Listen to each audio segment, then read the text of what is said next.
بسم اللہ الرحمن الرحیم۔ اے اپنے بندوں سے جلد راضی ہو جانے والے،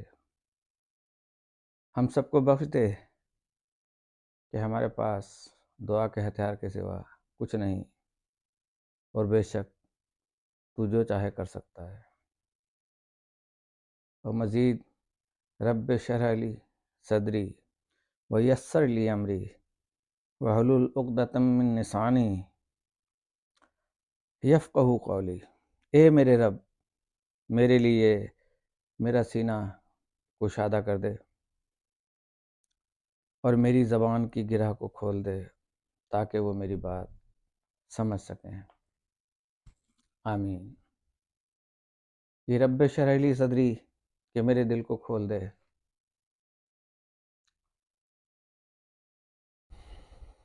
اس کے لیے ہم سب کو دعا کرنی چاہیے کہ شرح صدر ہو، ہمارا دل کھل جائے، ہم اچھے اور برے کی تمیز کر سکیں، کون سا عمل اچھا ہے کون سا برا ہے، اور دیگر معاملات زندگی میں بھی جو ہماری قوم کے لیے، ہمارے ملک کے لیے، انسانیت کے لیے قائم ہو، تو اس کے لیے میرے معبود تو ہمارے دل کو کھول دے اور ہماری اس گرہ کو دور کر دے کہ لوگ ہماری بات سمجھ سکیں۔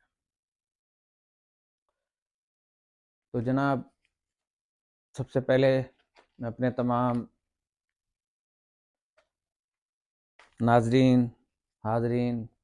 میرے دوست، میرے احباب، مجھے سننے والے، مجھے سنانے والے بھی، مجھ سے محبت کرنے والے اور میں ان سے محبت کرنے والا، ان سب کا نہایت ہی شکر گزار ہوں کہ مجھے روزانہ کی بیسس پہ 8 10 جو ہے وہ سبسکرپشن دے رہے ہیں، ویو کر رہے ہیں، لائک کر رہے ہیں۔ میری اللہ پاک سے یہ دعا ہے کہ اللہ میرے لفظوں میں اتنی تاثیر پیدا فرما کہ لوگوں میں بات مثبت طریقے سے پہنچ جائے، کہ میں صرف اور صرف اپنی استطاعت کے مطابق جو دل سے آواز میری نکلتی ہے وہ زبان پہ آ جاتی ہے، اس کے علاوہ جو ہے میں کوئی خواہش نہیں رکھتا۔ پھر بھی آپ سے گزارش ہے کہ میری کسی بھی بات سے آپ کو متفق ہونا ضروری نہیں ہے۔ تو جناب، آج ہم موضوع سے تھوڑا سا ہٹ کے، ہاں پہلے ہم نے کہا تھا کہ جی صحافت کے اوپر ہم چل رہے تھے، تو ہم سیدھی سی بات یہ کر دیں کہ صحافی کہتے ہیں راوی کو، اس دور میں راوی چلا کرتے تھے، اور صحافت کو کہتے تھے روایت۔ تو اب جو اس زمانے کے راویوں کا حال ہے اور اس وقت کی روایتوں کا حال ہے کہ کتنی آپس میں جو ہے کنٹراڈکٹ کر رہی ہیں، اسی طرح ہمارے ہاں صحافی اور صحافیت، ان سب میں جب آپ سنیں گے تو بلا کی کنٹراڈکشن ہوگی، اور جو تاریخ لکھی جائے گی آنے والے دور میں تو لوگ پریشان ہوں گے اور یہ پہچان نہیں پائیں گے کہ حق کیا ہے اور باطل کیا ہے، اور ہم اسی کے بیچ میں پس جائیں گے، خمیرہ بن جائیں گے، اور ایک ایسا مربع بن جائیں گے جو مختلف چیزوں سے مل کے بنا ہے۔ تو خدا کے لیے میری گزارش ہے تمام حضرات سے کہ جو بھی وہ اپنے الفاظ اپنے منہ سے نکالیں، ہمیں چاہیے کہ ہم ان کی پہلے تحقیق کریں، جستجو کریں، سنی سنائی باتوں پہ عمل نہ کریں، اور اس کے بعد اپنی عقل سے سوچیں، اور پھر اللہ تعالیٰ کی یہ دعا پڑھیں رب اشرح لی صدری۔ اس کے بعد آپ کو اختیار ہے کہ آپ اپنے ضمیر کے مطابق جو بھی کچھ کریں گے انشاءاللہ تعالیٰ وہ بالکل ٹھیک ہوگا۔ تو جناب، مملکت خدا داد پاکستان دنیا کا عظیم اسلامی ملک ہے، اور اس کی قوم بڑی عظمت والی ہے، اس لیے کہ یہ عظیم ملک دنیا کا واحد اور منفرد اسلامی ملک ہے جو صرف اسلام کے نام پر اور کلمے پر وجود میں آیا تھا، یعنی لا الہ الا اللہ محمد رسول اللہ۔ صرف یہ نہیں ہے کہ لا الہ الا اللہ کا دو، لا الہ الا اللہ، اے اللہ تو ایک ہے، بے شک وہ تو ایک ہے، لیکن ہمارا کلمہ اس وقت کمپلیٹ ہوگا جب ہم کہیں گے لا الہ الا اللہ محمد رسول اللہ۔ جہاں ہم گھبرائیں گے محمد رسول اللہ کہنے سے، اس کا مقصد یہ ہے کہ ہمارا ختم نبوت پر ایمان ڈاماڈول ہے ذرا، اور ہم صرف لا الہ الا اللہ کی بات کرتے رہیں۔ تو جناب، جو صرف اسلام کے نام پر اور کلمے پر وجود میں آیا، اور تمام بدعمالیوں اور کوتاہیوں کے باوجود ابھی تک سلامت اور قائم ہے، اور انشاءاللہ قائم رہے گا، لیکن 58 اسلامی ملک اور ان ممالک میں اکیلا نیوکلیئر پاور ملک ہونے کی باوجود بھی دنیا میں احترام کا وہ مقام حاصل نہ کر سکا جو اس کا مقدر تھا، اس لیے کہ تقدیر کے مالک نے عبد القدیر اور ثمرمند جیسے انسانوں کو اس قوم کا مقدر بنایا، اور اس نے اپنی محبت اور محنت سے، اور انہوں نے اپنی محبت اور محنت سے اس قوم کے وقار کا اختیار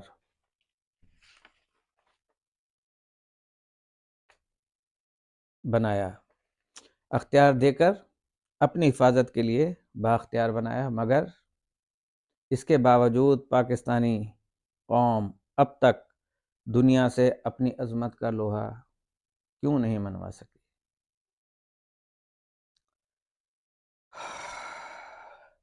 اور نیک نامی کے بجائے بدنامی کا شکار کیوں ہے؟ اس سوال کا جواب اپنے اندر بے شمار اور لاجواب سوالات رکھتا ہے، کہ جن کی تشریحاں اس مختصر سی گفتگو میں احاطہ کرنا ممکن نہیں ہے۔ اس کے لیے اگر لکھنا بھی چاہیں تو ذرات کی طرح ان گنت صفحات چاہیے، اور بولنے کے لیے دن درکار ہیں۔ صرف اتنا سمجھ لینا چاہیے کہ اس اہم سوال کا جواب ہم سب خود ہیں، اور قوم کا ایک ایک فرد اپنے لیے، اپنے اعمال اور کردار کے ساتھ ذمہ دار ہے۔ جب تک ہم اپنے آپ کو خود ہی بڑا اور سب سے اچھا سمجھتے رہیں گے، اپنے ہی نشے میں خود اچھل کود کرتے رہیں گے، تو اس مزاج کے ساتھ زمانے کی نوج کا شکار ہوتے رہیں گے، اور عملی طور پہ کچھ بھی نہیں کر سکیں گے۔ اب اگر سچائی کے ساتھ حقیقت کے روبرو ہو کر دیکھنے کی ہمت کریں تو ایک پاکستانی اور انسانی وقار کی حیثیت سے، اور انسانی وقار کی وارث کی حیثیت سے، سب سے پہلے اپنی ذات کا محاسبہ کرنا پڑے گا کہ ہم نے اپنی زندگی گزارتے ہوئے اپنے کل اعمال میں کون سا ایسا عمل کیا جو خالصتاً قوم اور وطن کے لیے ہو، یا اپنی ذات کی صفات کے ساتھ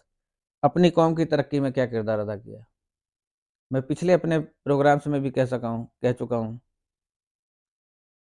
آپ ملاحظہ فرمائیے گا کہ سب سے پہلے ہمیں اپنے آپ کو صحیح کرنا ہے، کیونکہ یہ دعا ہے رب اشرح لی صدری کہ میرا سینہ کھول دے تاکہ میں برے اور سچ کی تمیز کر سکوں۔ ہمیں دنیا کے لیے نہیں کہا کہ ان کے دل کھول دے ہمارے لیے، ہم اپنا دل خود کھولیں، ہمیں پتہ چلے کہ ہم کس نہج پہ کھڑے ہیں اور کہاں کھڑے ہیں، حق پہ ہیں، باطل پہ ہیں، یا پروپیگنڈے کا شکار ہو رہے ہیں۔ اور ہم نے اپنی قوم کی ترقی میں کیا کردار ادا کیا، تو صداقت کی آزادی کے ساتھ یہ معلوم ہوگا کہ ایک بھی کام یا عمل ایسا نہیں ہوا جو فخریات طور پر یا فخری انداز میں ملک و قوم کے سنگھاسن کے لیے کیا گیا ہو، یا زندہ رہتے ہوئے ہزاروں دنوں میں سے ایک دن بھی انسانیت، قومیت اور وطنیت کے لیے وقت کیا گیا ہو، ماں سوائے اس کے کہ قوم کا ہر فرد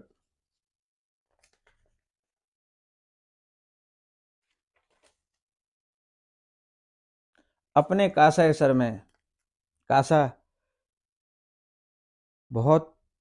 گہری معنی رکھتا ہے، جو عرفا کے ہاتھوں میں ہوتا ہے، آج کل فقیروں کے ہاتھ میں بھی ہوتا ہے بلیک سا،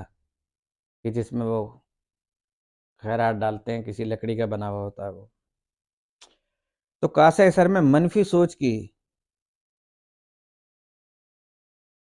شراب کا نشہ لیے، تقریبی ساغر کے ساتھ، پینے والا ساغر جس میں کہ شراب ڈال کے پی جاتی ہے، کہ اپنے تقریبی ساغر کے ساتھ اپنے ہی میخانے کی مثبتی سوچ رکھنے والے میخاروں کو برا بھلا کہتے ہیں اور برا بھلا کہتے رہے، اور قوم پرست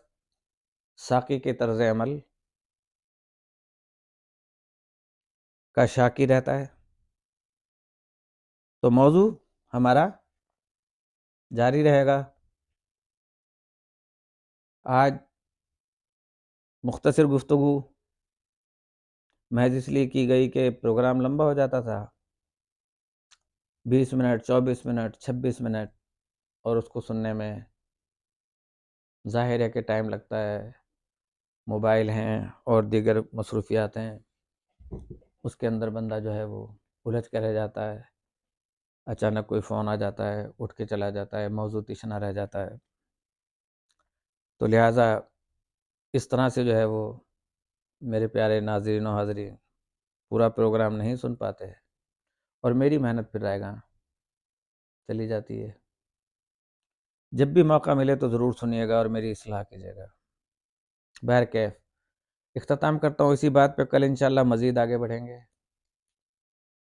اسی بات کے ساتھ. اور اب ہم آپ کے لیے نسخہ تجویز کرتے ہیں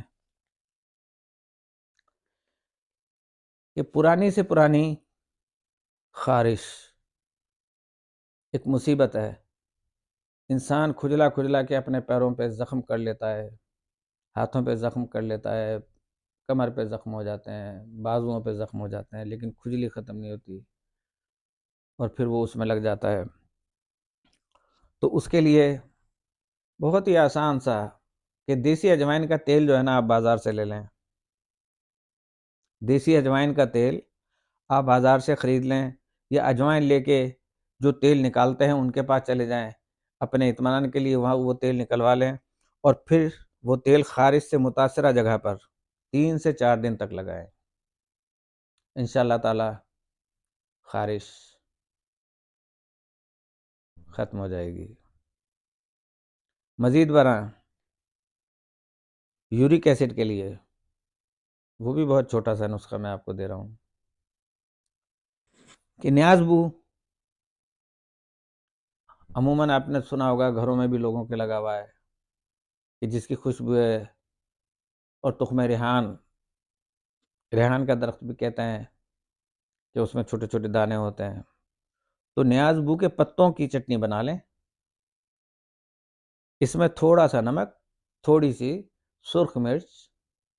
یا سبز مرچ ملا کے اسے پیس لیں. اس چٹنی کو کھانے سے، اس چٹنی کے کھانے سے آپ کو انشاءاللہ یورک ایسڈ کا اور یورک ایسڈ سے نجات مل جائے گی. اور یہ اپنے کھانے کے ساتھ اس کا معمول بنا لیں. نہ صرف یورک ایسڈ، بلکہ آپ دیکھیں گے کہ آپ کی طبیعت میں اور دیگر بیماریاں بھی ہیں، تو وہ بھی انشاءاللہ تعالی اچھا محسوس کریں گے کہ وہ ختم ہو رہی ہیں. اسی کے ساتھ میں آپ حاضرین اور ناظرین اپنے دوستوں سے اجازت چاہتا ہوں، اس دعا کے ساتھ کہ اللہ پاک ہماری جان و مال و ایمان و عزت و آبرو کی حفاظت فرما. اس پورا شعب دور میں اور ہمارے مملکت خدا داد میں جو اس وقت بے چینی پھیلی ہوئی ہے لوگوں میں، کچھ پھیلائی ہوئی ہے، اور جو پھیلائی ہوئی اسی کی وجہ سے عوام الناس میں بے چینی ہے، اس سے پرہیز کریں. اور میرے اللہ ان الیکشن میں کوئی بھی ایسا حادثہ نہ ہو کہ جس میں انسانوں کی جانیں ضائع ہوں، زخمی ہوں، معذور ہوں۔ اے اللہ پاک ہمارے رزق میں برکت عطا فرما، جو بیمار ہیں ان کو شفائے کلی اور عمر دراز عطا فرما، جو مقروض ہیں ان کا قرض خزانہ غیب سے ادا کر دے، جہاں جہاں میرے معبود تیری مخلوق بستی ہے اس مخلوق کی مدد فرما، اور ہمارے اسرائیل کو نیست و نابود فرما کے ہمیں جو ہے نا ہمارے غزہ کو اور اپنا فلسطین کو آزاد فرما، اور ان کی فتح و نصرت پیدا فرما، اور اپنی غیبی امداد سے ان کو مدد پہنچا۔ السلام علیکم ورحمۃ اللہ وبرکاتہ۔